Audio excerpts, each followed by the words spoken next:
Wednesday was just a normal day when I woke up. As I came into work, I came in early and I'm sitting in Palmer's office and we're talking about church finances and all the fun things that go along with that, and budgets and money. And we're having this conversation, and I stepped out of the office for just a second. I walked to my office is right next to his, and I hear this, oh. And I walk back in, and he's getting this text saying his identical twin brother is unconscious. And to spare the details, Palmer's identical twin brother, Paul, who's been here many times, passed away. And I don't have a twin. I don't even have a brother. But I can't imagine what that must have felt like. So for me, the day was just a blur. I've known Paul for years. He spoke here so many times. I can't imagine what it would be like to be that twin. You shared a bed growing up. You had to dress the same, unfortunately, all the time. And so when I laid in bed Wednesday night, it was still just a fog. Honestly, it still is. Thursday, I got back up, came into the office, and I just tried to put my head down and process, but I kept reflecting on Paul and who he was in his life. And towards the end of the day, his family and African Bible College put out a statement. And the statement said this, and this is Paul used to say this all the time. He's paraphrasing Matthew 9. He used to say, and they're quoting him, "The harvest is plentiful, but those willing to stand up, move out, and actually do something are few. Therefore, ask the Lord of the harvest to send out workers into his field." That's his paraphrase of Matthew 9. And then he always added this: do something you love. Do something engaging, and do something now. I've heard him say those lines hundreds and hundreds of times to thousands of people from the Grove here and in Malawi. And when we were in Malawi a couple of weeks ago, I always have Paul come and share chapel with our team. And I always tell him the same thing: tell a little bit about your family, tell a little bit about ABC, and tell a little bit about how our people should live. And so on this last trip we were there in his chapel, he said, there is a grand canyon between a good idea and people that actually do it. There's a grand canyon between people who live in faith and understand it, but those who radically go out and change the world. He says, here's what we're doing at the African Bible College. We're taking change makers and we're teaching them how to close that gap. We're teaching them how to walk over that Grand Canyon of doubt, of fear, of pain. We're teaching them how to step into that. He says, because of that, Africa is changing. And if you've ever gone to Malawi or Liberia with me, you'll see how those African Bible College students are doing that. There generally is no impossible idea for them. If they feel like God gave them that challenge, then they gladly step into it. And I've seen that time and time again about how we are called and challenged to step into these, what they used to call, the Chinchins always say, this river of impossibility. This idea of faith in action, God in motion. And it started with their dad coming here, and he shared that sermon over and over again. And then hearing Paul and Palmer share that vision and that dream and that challenge constantly. And so Thursday I sat there and I processed through all of these things. And I remember meeting the Chinchins for the first time. And I'll be honest, my first thought was, these people are crazy. Like, not just a little bit, like nuts. On the first day I was here, Palmer told me, hey, someday we're going to start a college. And I just was like, you don't start colleges. They just come from places. And he told me about the dream of the Grove, and we talked about this room. And I remember meeting Paul and watching the two of them constantly doing this when they speak. And then I went to Malawi and Liberia. And I realized, this is a tribe of people who practices what they preach, who understands this idea of this river of impossibility is not a place where we're supposed to stand here and be frozen with fear and doubt, but we're to step into these moments. And I've watched them do it time and time and time again. And every time we come to a hard roadblock or a hard place here at the Grove, oftentimes we'll have new people on staff that will come to me and say, Paul, how is this gonna work? And I always say, I don't have any idea. Hold on. You see, Paul not only practiced that and preached that, but he lived it. Coming back from Malawi, at the end of every trip, I'll tell our team, I know you were scared to come here to Malawi. And I know there was a lot of fears as we were landing our plane in country. And as we went into the village for the first time, I know there was this spark of what am I getting into? But when you land back in America, that's going to be 10 times harder than coming to Malawi. And they look at me with confusion. Oftentimes they'll say, no, Paul, they have In-N-Out. I'm going to go straight to In-N-Out. And I say, you go straight to In-N-Out. You're going to run straight someplace else as soon as you eat that. And then I see our teams come back and just struggle returning back to the States. You see, you look at who we are as Christians, and oftentimes we have a tendency to go through life like this with our fists clenched. And this posture alone is a statement. It's a statement that says, these are my ideas. These are my thoughts. These are my beliefs. These are the things that I stand up for. And there's nothing that you can do to change my ideas, my feelings, my faith, my thoughts. But what this also does is a statement to everyone around me that says, stay away from my thoughts, from my mind, from my ideas, because this says I'm right. You see, oftentimes when we come back into this first world, we come back with these hands open, and yet there is this struggle with how we are constantly holding on to our things. Mother Teresa was standing in the slums, right in the middle of the slums with this reporter. And she turns and she looks to the reporter, and there's just filth and waste all around them. She says to him, your poverty is greater than ours. She then looked at the reporter and said, the spiritual poverty of the Western world is much greater than the physical poverty of our people. You in the West have millions of people who suffer such terrible loneliness and emptiness, and they feel unloved and unwanted. The Western people are not hungry in the physical sense. They are hungry in another way. The West knows that they need something more than money. They don't know what it is. What they don't know they are missing really is a living relationship with God. You see, we have a tendency with our fists clenched to say, I have this living relationship with my fame, with my money, with who I am as a person, with the stories that are told about me, with my beliefs, with my thoughts, with everything. And yet Mother Teresa is saying what they don't know they're missing is a living relationship with God. I'm going to take your hands right now and put them next to your chest. And clench your fist. I'm not going to make you do anything bad. Just clench your fist. Do this. That idea of holding on to. And as you hold on to something, what is it? What are those things that you hold as truth? And they may not necessarily be wrong. But oftentimes that is a hindrance.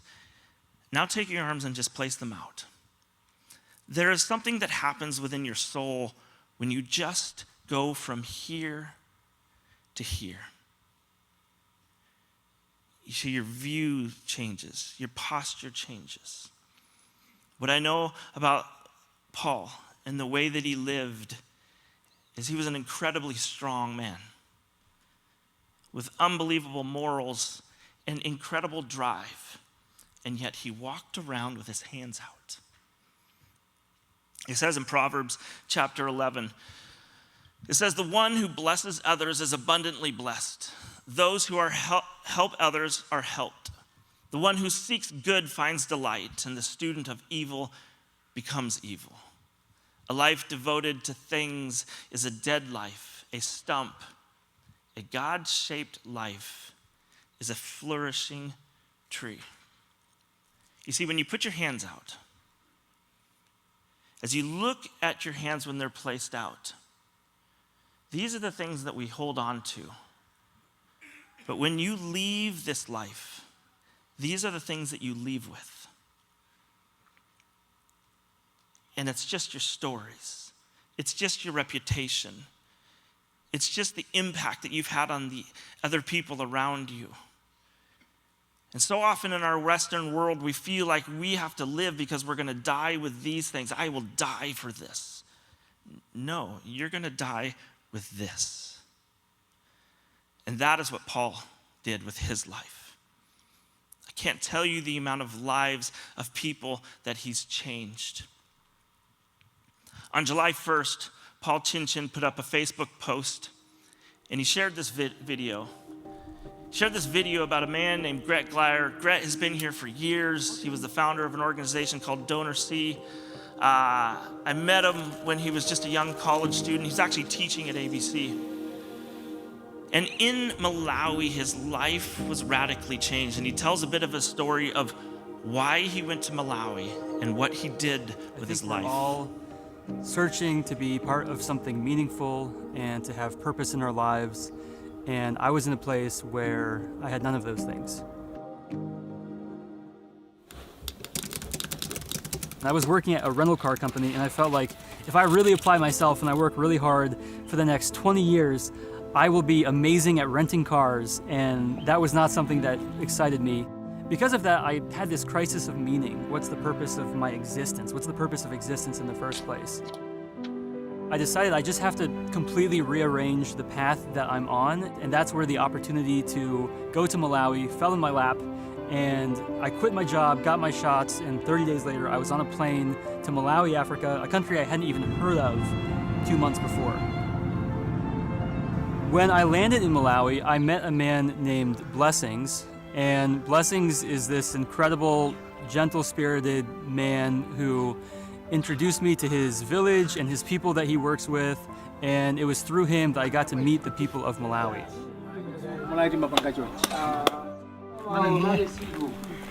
In particular, I met a girl named Emily. Emily was an orphan because her mom didn't have $20 to take herself to the hospital. So $20 here in Malawi is a lot of money to help someone. And here we are talking of a life that was lost just because of that. It was almost incomprehensible. Here is a girl full of hope that sometimes you find does she have a future? Can we help her and with the limited resources that are there? I asked Blessings what was it that she needed most right now, and he said that she was living in a house that was really run down, and so if we raised $1,000, we could build her a brand new house. Emily still lives in that house to this day. This moment where I met Emily and I was able to be a part of her story was one of the first times where I felt like I had found direction and purpose in my life. I knew that that mattered. Like I could see the transformation happen in real time with Emily. I wanted to give other people the same ability to see how giving to those in need matters. It makes a difference. And you can know it makes a difference because you can see it with your own two eyes. The one who blesses others is abundantly blessed. And you see how Gret in his life went, in a sense, to some degree, from here to here, and has changed literally hundreds of thousands of lives and has raised millions and millions of dollars. But the reason Paul Chinchin shared that video on June 25th, I'm in the Addis Ababa airport in Ethiopia. We're waiting to get on a plane to take us to London so we can come home. And as we're sitting there getting ready to board, William Chinchin, you just kind of hear him go, oh. And he's looking at his phone and he just looks at us. He goes, Gret Glyer was just killed. And we're looking at him and we're like, that can't be right. There's no way. He's 32 years old. He has a 2-month-old baby. He's got a 3-year-old at home. He's got this beautiful life. There's no chance. He was literally just here. So we find out over the next couple days that a man walked into the back door of his house while they were sleeping at 3 a.m. and shot him 10 times. And then casually walked out of the house and left his wife and the children there. And on July 1st, Paul shares about how fragile and how precious life is. And Paul wrote this when he shared this video. He said, today we laid to rest, this was 10 days ago, a great young friend, a champion of the poor, and a spiritual son of mine in Christ, Gret Glyer. God used this fearless servant to empirically demonstrate that you don't have to wait for governments, churches, or large organizations to go out and do something for God's people, particularly the poorest of the poor. I beg you to take 10 minutes and watch his story. After church, go home and watch that entire video, which I know God will use to motivate many more to complete the work God began through Gret. The harvest is plentiful, but those willing to stand up, move out, and actually do something like Gret did are few. You sit in that place, and it's this place of darkness. It's this place when you think about, God, how can this even happen? And your hands are out, but it's more of a question of, God, what are you thinking? Why did you do this? But see, you have to sit in those places and understand that this passage here where it says a good life is a fruit-bearing tree. And just like in nature, there are forces that are coming to bring the beautiful down, to take away those that are changing the world. There's hardship, there is pain. And when you live like this, you have a tendency to go through life by yourself because you have it all together. When you open your hands, it's this humble placement before God that says, God, I don't understand a lot of the things that are happening in this world, but I need you to go through life with me. And when you live that way, the impact and the stories, that fruit bearing impacts so many people. Like 25 years ago, Palmer and Paul Chinchin went into this small village. There was this teeny little church. And there was this lady named Malika who was the chief, and her husband, Mr. Gamalani. And there was like 15 people in the church. So every week they started going into this village, into this church. In 2009, I was going back to Malawi, and Palmer said, hey, we used to visit this church. You need to go and be in this village. And so Paul brought us out into that village. And then I brought some of the ABC students out. And several years later, I brought this guy named Blessings Chibambo into the village. And they started this ministry that now in this village is thriving. It's one of the most powerful ministries, in my opinion, in Malawi. And in the video, when you see Gret with Emily, when her mom died, our doctors from the Grove were the ones treating her. And I left 2 days before she passed away, and I called right when we landed. I've shared this story. I find out that Gret is then in the village for the first time when she's passing away. And so that baton, in a sense, was handed on, but the imprint, the impact, the flow, the fruit bearing goes from Paul and Palmer, just a random visit to a church, to changing my life in this village, to now changing thousands of lives of people that have stepped into this village. You see, what happens is when you live a good life, a fruit-bearing tree, when you live that type of way, you can't keep your hands here anymore. At some point, you have to lift them up. And you see, it's hard to live in this place of pain and sorrow. And when people leave this earth too soon, and there's questions of why did that happen? And the answer is, I don't know. I have no answer for this. But what have happened when you take your life and you change your posture, when you go from here to this, a lot of us get to this place and we say, that's good enough. When you enter here, this is the place where you say, okay, God, I am flawed. I have addictions. I have struggles. I don't feel worthy, but I am stepping into this journey with you. You see, you step closer and closer into God's kingdom, into his beauty, and you see in the pain, you see in the struggle that God is still there. When you live this way, your dreams go beyond your dreams. That's why the Chinchins always are speaking about this river of impossibility, because that is this river where God is saying, I'm calling you to do this, but it doesn't seem possible. Step anyway. When your finances are both directions, I have nothing, so I have to hold it tight, or I have everything, and so I can spend it on anything. You see, Jesus tells a story about the lady that dropped her last 2 coins in the offering. And all the time, when I'm looking for people to serve, I'm never looking for the wealthy. I'm always looking for the person who's busy and doing, and generally has nothing, because they figured out that this finances, these monies, these things that they hold on to, they don't matter and they don't last. You don't leave with them. But the person that is going through life this way, that's a person that's willing to change the world. When I look at ABC, and some of the questions are, okay, now what happens? Where do we go from here? When I look at Donor C, well, Gret was the leader. But they've already stepped in, and their team is already doing so much in the 2 weeks since he's passed. On Wednesday, we had 64 refugees seeking asylum come here at the Grove.